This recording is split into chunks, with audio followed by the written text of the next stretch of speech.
Hey guys, my name is Manny Thompson, and this is Coach Crawley. This is the two-man podcast where we talk about High Point Lacrosse. We'll recap the previous game. We'll talk about the upcoming game. We'll have guest appearances week by week, so it should be a fun time to like High Point Lacrosse. Again, I'm with Coach Crawley, the newest High Point Lacrosse coach. Coach Crawley, tell us about yourself. Yeah. Well, first of all, Maddie, thank you for hosting.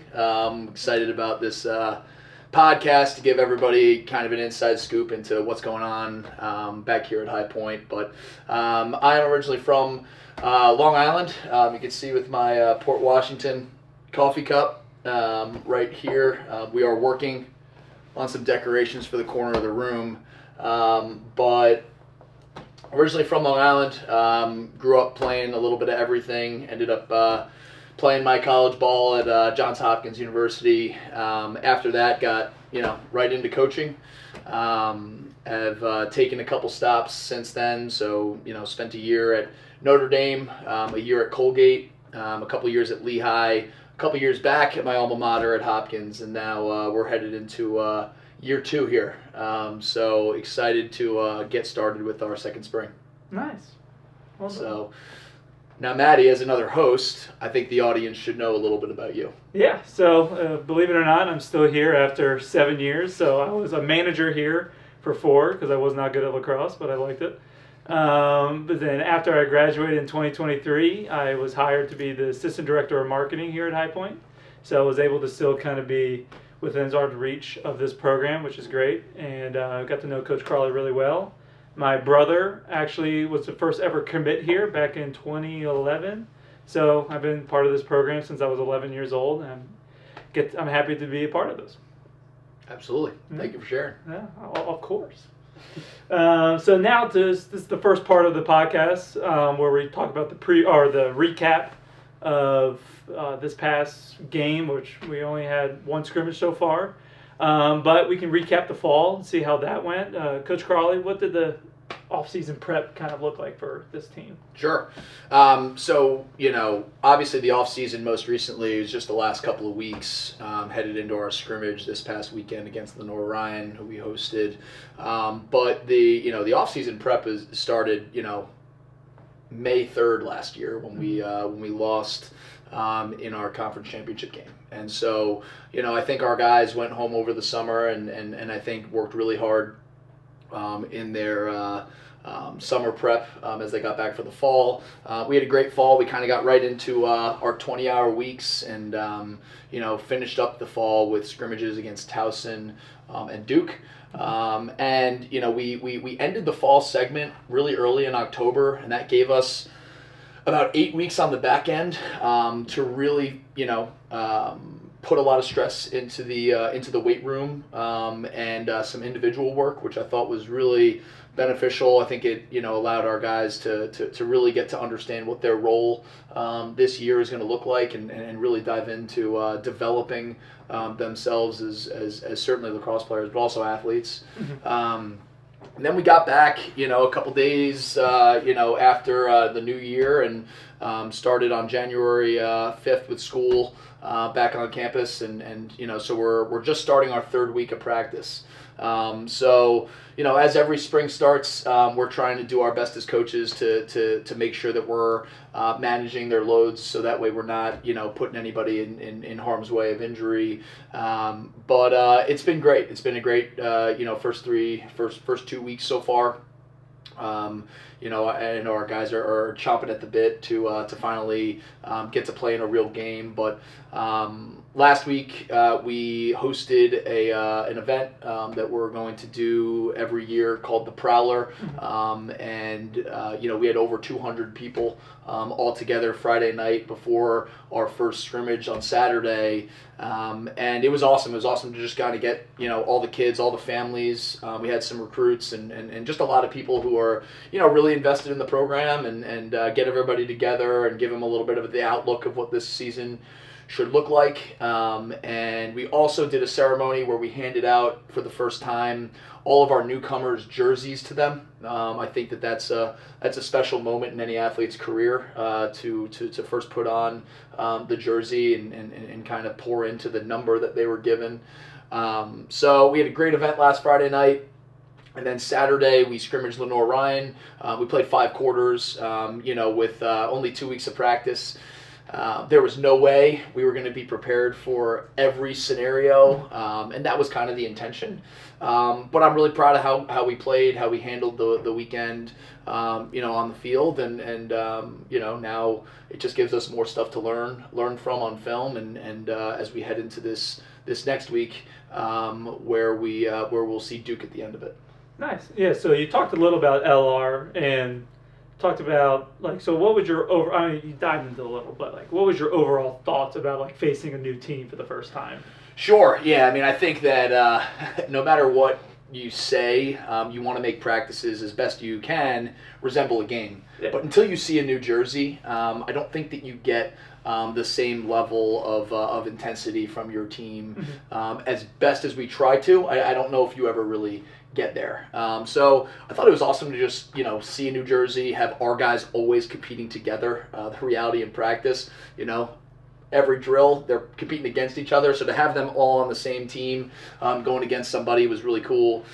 There were some great takeaways. I think first and foremost, I thought that our team did a great job of valuing the ball. We had, I think we played 50 possessions of offense and only had 11 turnovers in that, and I think that was a sign of maturity and steps in the right direction for us.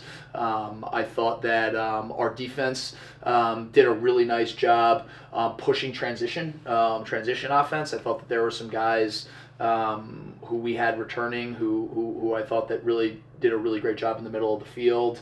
And I think that the thing that I'm most proud of is we played wire to wire. We played everybody throughout this game, but there were some freshmen who played from the first quarter to the 5th quarter. And watching the end of the game, I think sometimes as you play 5 quarters, you look at your sideline and some guys are starting to get checked out, or on the field they might not think that the end of the game is important time for them. But there was a possession at the end of the game where we had 3 guys diving for an end line with 15 seconds left in the game, and I think that was a really good tell that from top to bottom and from wire to wire that we were going to be pretty dedicated to the things that we care about, and that we were going to play hard. And so it was really cool to see a lot of those guys get into those scenarios. It certainly wasn't a perfect scrimmage. It wasn't, not everybody did their job perfectly, but again, just those kind of intangible things I thought was cool to see. With this being your second full season at High Point, and your kind of first full summer to kind of go out and recruit, talk about the 19 new additions you have, some transfers, obviously a lot of freshmen. Talk about anyone you want to kind of shout out who's looked impressive. You mentioned some freshmen who kind of played all 5 quarters. Sure. Anyone you want to kind of shout out? Yeah, so first of all, we did take 2 transfers from the transfer portal this past summer.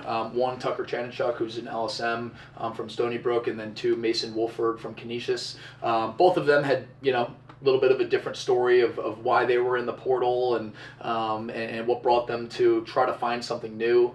But I do think that those 2 guys are doing their best to really get themselves up to speed on what we want this to look like.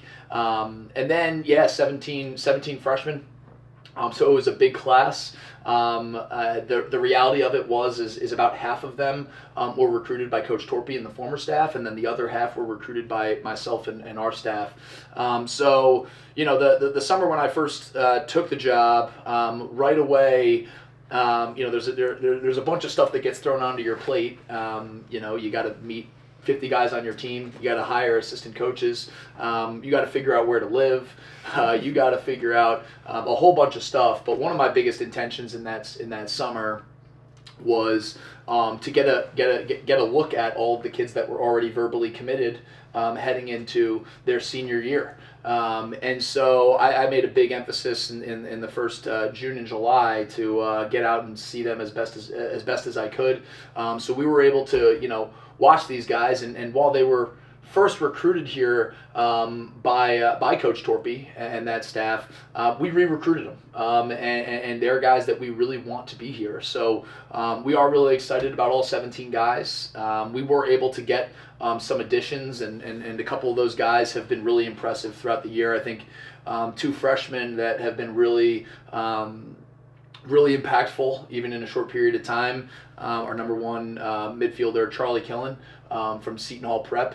He's done a really nice job, kind of understanding the offense and understanding what his role can be. And then number 2, also from Seton Hall Prep, is David Manzo, who is a defenseman, LSM type player, and both of those guys, just in a short period of time, have certainly impressed the locker room. So really excited about the whole group, but those are certainly 2 guys who I think have done a nice job. Nice. Coach, you're an offensive guy. Tell me about the offense. Any returners that you're excited for, take the next step? Yeah, definitely really excited about the group, honestly. I think that, right now we've got 3 captains on the offensive side of the ball. And I think that when you have some leadership on out of the midfield, I think that it certainly helps, you progress a little bit faster. So, Ryan Hines, Ian Cannon, Matt Lutzel have all done a great job leading this team as a whole, but certainly having them on the offensive side has been great. The 3 of them are in here for film at least once a day, I feel like, and they're going out on the field. They're bringing guys out with them. And so, those 3 have done a great job leading the group. And then the people that I'm really excited to take the next step is our attack unit.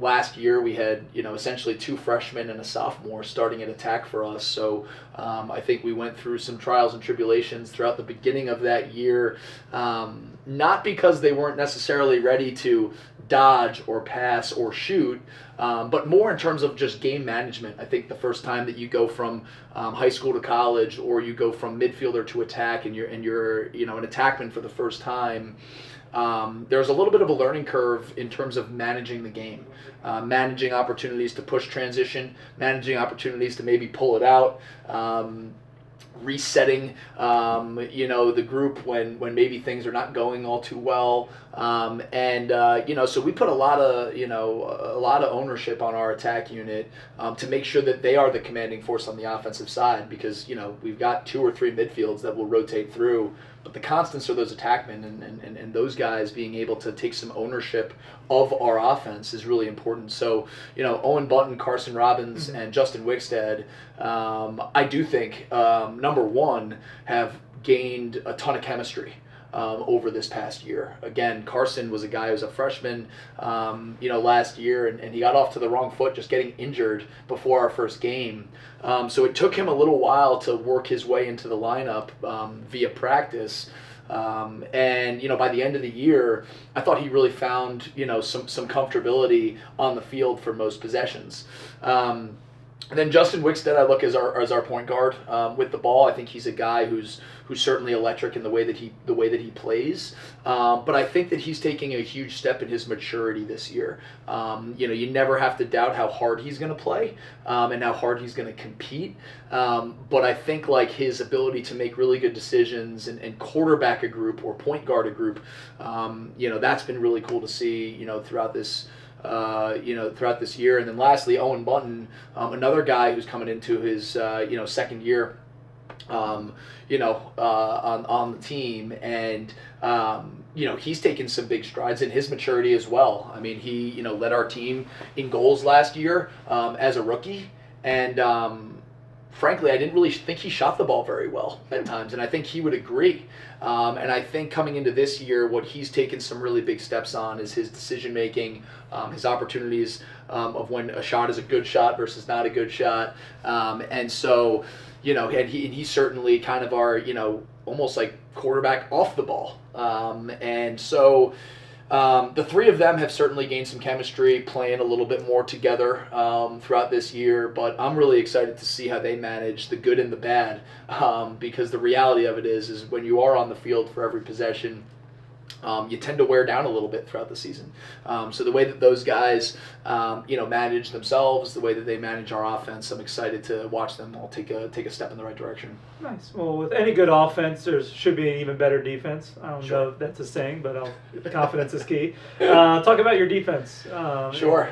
Yeah. Also have a captain on the defensive side of the ball in Luke Dermond, who I think it was very clear, midway through the fall was going to be the leader of that group. Last year we graduate two guys who I thought did a really good job leading in John Adams and Zach Brenfleck.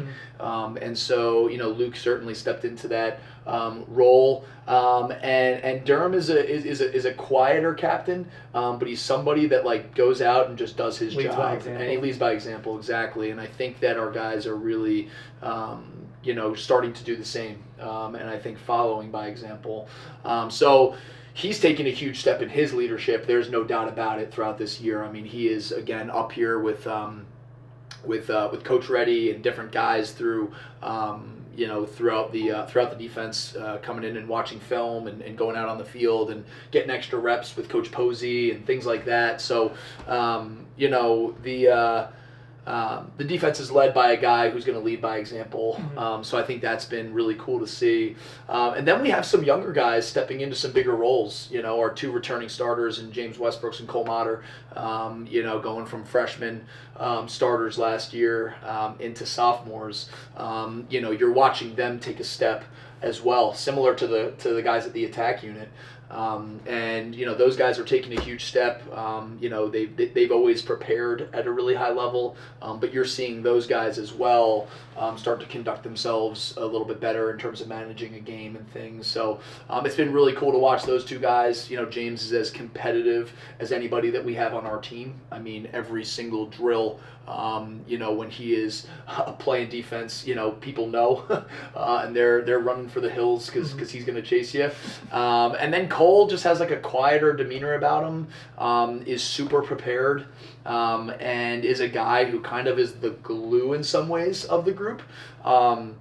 So, watching those two guys take the step in the right direction, and then two other seniors that I think, or really three other seniors that I think are doing a really good job in taking the step forward, are first of all, Robbie Lang, who was in and out of the lineup at different points of time last year. I think he really put a lot of work in the summer and the fall to prepare himself, and he's done a great job throughout this year, and he's done it, both off the field and on the field. He's just been a great presence for our group.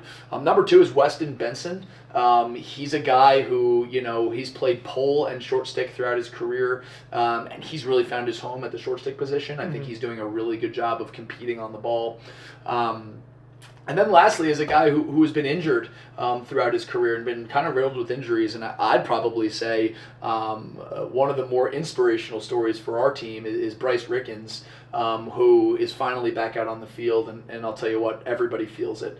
And there's a moment in the Lenore Ryan scrimmage right off the opening faceoff where we didn't necessarily win the ball. Their faceoff guy picks it up and is moving forward. And Bryce comes across the field and takes a piece of his bottom hand, and his stick kind of goes in between his top hand and his chest, and he flicks it out, and the stick goes flying. He helicopters him, and we end up with the ball. We end up with an offensive possession, and seeing Bryce run off the field to the box and watching the mob of people that came over to celebrate his first live play was, gives me literally goosebumps thinking about it because, our team felt it. Yeah. And, I think that they felt it all the way from, at least from my time here. He has been the most committed guy in the athletic training room. He's there every single day. He is doing everything and more to get himself prepared to play. And to watch somebody who is on the sideline for so long get input into practice and be so prepared for the practice drills like he was, has put him in a position to make a huge impact. And I think that that's something that everybody on our team can learn from, because the reality of it is you don't want to get hurt, but it could be a part of your journey and throughout your 4 years. And the way that you handle your time when you're hurt can dictate whether you're prepared or not when you get back.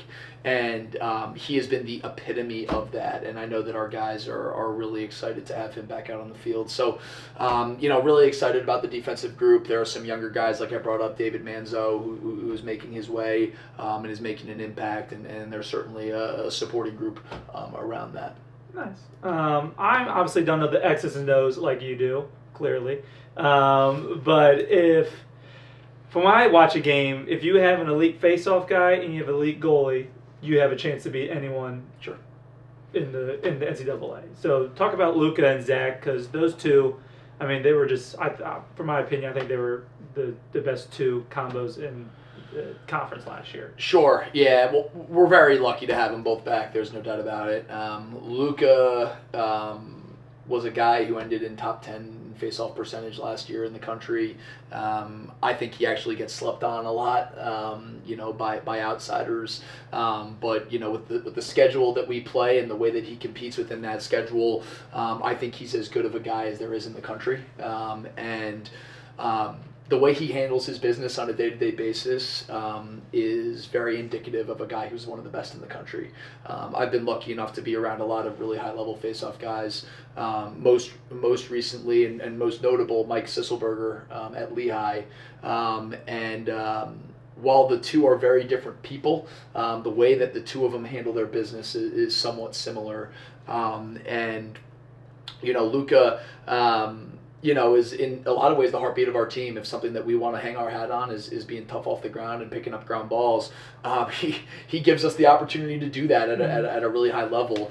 And our whole face-off unit, Coach Posey, this is his first year and he's working with our face-off guys, and I do think that he's created a culture of trust and a culture that is, within that group that's doing everything they can to continue to develop at their position, but also to develop as lacrosse players.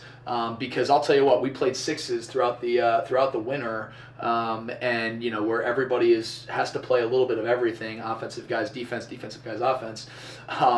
Luka was one of our best defensive midfielders. He was also one of our best offensive midfielders. I mean, he is as good of a lacrosse player as we have on our whole team. So we're really lucky to have him and lucky that he is someone who's competing, on our side. There's no doubt about it. But I also think that the face-off is not just a one-on-one game. I think that it is a 3-on-3 and eventually a 10-on-10 battle. So I think that the organization of our wing play, I think that the way that we're engaged and the time that we're trying to invest in the face-off, because here's the reality. When you have a really good face-off guy, your opponent tries to throw different things at you, and you have to be prepared to it not just be about that one guy. And I think Luka is egoless in that way. He knows that he needs the people around him, and he tries to get those guys to all buy into what we're doing. And I think both Coach Posey and him are doing a great job of getting the team bought into that phase of the game, because if we could slant the possession battle, I think that anybody would say that chances would go up. Yeah, and then Zach Overend had an excellent end of the year last year. He's a guy that I think has developed in a lot of ways over the course of this last year. I think most notably is physically. I think he went home in the summer and he really dedicated himself to the weight room. And I think that athletically he's taken a huge step, which I think is helping him with his ability to clear the ball, with his ability to be a part of our defense and not just somebody who's sitting in the goal. When we're playing 6-on-6, in practice and we're going offense versus defense, first of all, our offense has to work really hard to find shots. And then second, when we find them, we got to make sure that we're shooting them to a really good spot, because Ove is an awesome backstop for our defense. So he's done a great job in terms of developing himself as an athlete, and I think that that's leaking into other parts of his game. But yeah, having some stability at those two positions has been great. But the other side of it is the room that they're both in are both pushing them really hard, and I think that, with Luka is being pushed hard by Scott Moore, by Crew Nelson, by Michael Tauscher, our freshman, and because they're pushing him really hard, he's getting better. He's not just staying the same. And I'd say the same for our goalie room. Nick Bunasi Bryce Hoban, Jude Smith, and Owen Coursey. Those guys are out here, taking shots and developing in different things. I mean, I see Jude Smith going out and working on his clear quite literally every day. So when you have a culture within a room that's pushing the starter at a really high level, that's how you know it could be sustainable, because you're right, you can have those two guys and it can be really beneficial to you. But when you lose one of them, or you lose both of them, you got to make sure that the people behind them are prepared. So, while those two guys have done a really good job individually, I think where they're taking a huge step is leading their groups, their position groups. And something that we talk about offensively, we talk about defensively, we talk about it just generally as a team, is like, we want to be faceless. We want, whatever 6 offensive guys to be out there, like, those guys are playing together, and it's not about any one guy being the face of the group. And while I think you'd be, frankly wrong to say that Luka and Ove aren't the faces of those two position groups, I don't think they look at it that way. Mm-hmm. And I think that because of that, it creates a culture where, everybody is trying to own their role, trying to get better, and trying to push the starter. Gotcha.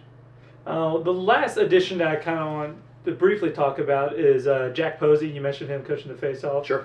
How has he been in the fall, helping out with the guys? Sure. Well, I mean, I think we could talk about all of our coaches in that sense. But all of them have been awesome. I mean, I'm so lucky to every day be surrounded by assistant coaches that really own their role. Coach Reddy has 20 defensive guys in and out of his office every day. I know his preparation puts him in a spot that he's going to be prepared for whatever we see, and he's been awesome influence on that group. Coach Littner helps in the middle of the field. He helps me with the offensive guys. He's going out on the field and shooting with guys and doing stick work and doing a lot of individual development with our offense, and he has been a home run with all of the other things that he has to do as well.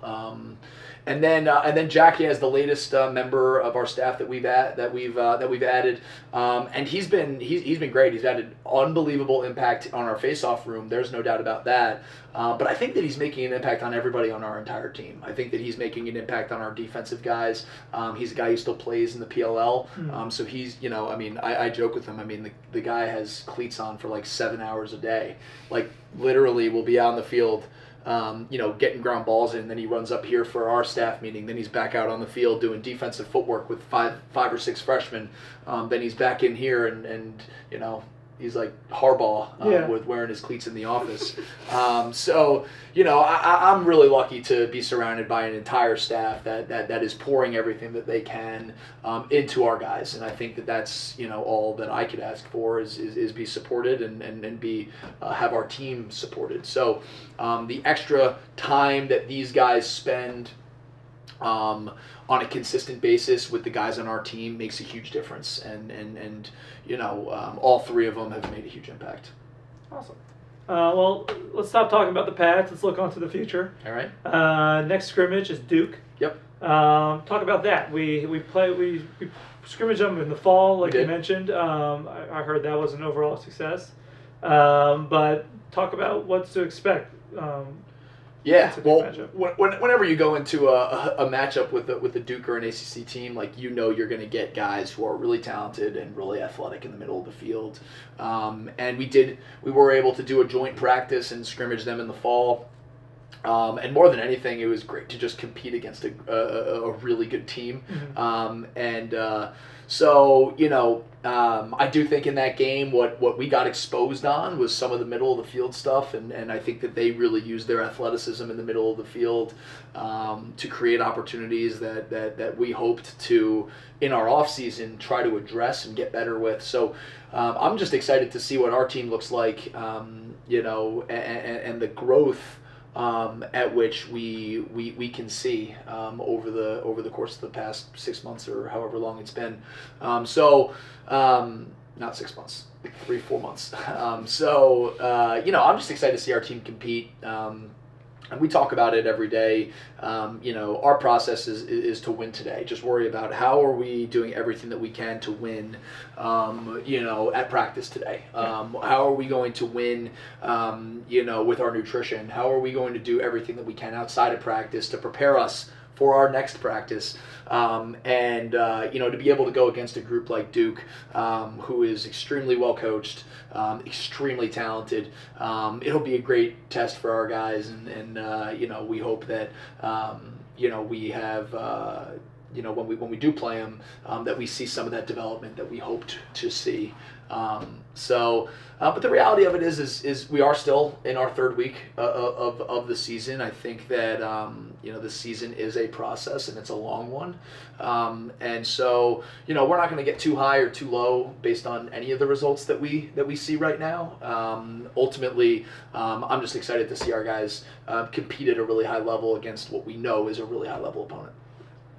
All right, we're going to do, we promise you a guess, but we're still trying to find some budget cuts, but we're going to interview Coach Crawley. Favorite food? Steak. Favorite color? Navy blue. Favorite sports team? High Point Lacrosse. Oh, I was about to say thank you. Favorite music genre? Country music. Favorite emoji, which emoji best describes you? Probably the one I use the most is the crying laughing emoji. Okay. Best describes me? That might be a question for one of our players. Okay, that's a good one. Yeah, okay. Unique hobby? Oh man, I don't have many hobbies, honestly. Can you draw? Oh. From our producer back here? From our producer in the back. I can draw, okay. I don't do it all. What's your favorite thing to draw? X's and O's. Tic-tac-toe, man, I like it. If you could make the ultimate sandwich, what would it be? Ultimate sandwich. Chicken cutlet, bacon, American cheese, lettuce, tomato, mayo on a Kaiser roll. Nice. Lacrosse didn't existed. You were a PLL athlete. Which sport do you think you can go professional in? If I could be, okay, so any professional athlete, not Yes. PLL. Not PLL. Okay, professional athlete. That I could right now or that I wish that I could? That you If could you could have that. You could have been. If That I lacrosse could never have if been. lacrosse never existed. If lacrosse never existed. My best friend, Nick Duarte's dad, was one of our baseball coaches growing up, and he always used to say that if I stuck with baseball, that I potentially could have gone down that route. Okay. All right. So I'm going to go with baseball. All right, nice. But I don't think that I am anywhere near good enough to be a Coach professional Crawley thinks he can play MLB player as of right now. I feel like Steve Harvey right now, just asking fast money questions. You kind of are Steve Harvey. Yeah, I get told. Oh, I'm up. Yes, you're up. Death row meal. Ooh. Hold on. Appetizer, entree, dessert. Appetizer, I'm going to go with crab dip. My mother's crab dip, so she will have to, I know, death row, she'll be sad down dying, but she'll make crab dip for me. She'll make a good crab dip for me. What's the vessel? Is it chip? Ooh. Is it like a... So, I'm a big Old Bay guy. I'm a Maryland guy. We're both, I guess I'm not. You're an adopted Maryland guy. I'm a Maryland guy. Yeah. Definitely not a Maryland guy. Fluid. I would say there's Old Bay bagel chips. Mm. So just any Old Bay I can consume with that. Perfect. All right. Dinner, I'm gonna go with a 5-piece chicken supreme from Bojangles. That's what you're going with? Yes. Okay. It's bow time. It's bow time. Dessert. This is not an ad. No, this is Bojangles, no affiliate with this Not podcast in any way, shape, or form. I do like your meal, so if you want to be a sponsor, but just let us know. Just let us call me. You'll see me later today. If for dessert, I'm gonna go with creme brulee. Creme brulee. Yeah. An aristocrat. Yeah, of sorts. All right. If you were to wear one style of footwear for the rest of your life, and you have to live your normal life, what would that type of footwear be? I'm blanking on it. What's the Jesus shoe? Not the sandal, but the Birkenstocks. So Birkenstocks, like you're going. Yeah, to work because every day. you can let the toes breathe a little, but you have enough protection to get some stuff done. You can tighten up the straps if you need to for off-duty mode, but man, Sounds like you're going to live a very relaxing life. I already do, man. Perfect. All right. Favorite year 2016. involved with High Point Lacrosse? Well, that's kind of a good year. I mean, 2021. I mean, that's an easy one, just because we Why? won. That was when we won the SoCon championship. I filled up a couple waters that day. I filmed the game, but on the field, Kevin Rogers had a great game. Dave St. Pierre can't talk about the game without talking about David St. Pierre. Okay. Crazy numbers from the Faceoff deck. But yeah, that was a great time. We had a lot of fun after it for sure. Yeah, I would say 2021. Okay. 2021.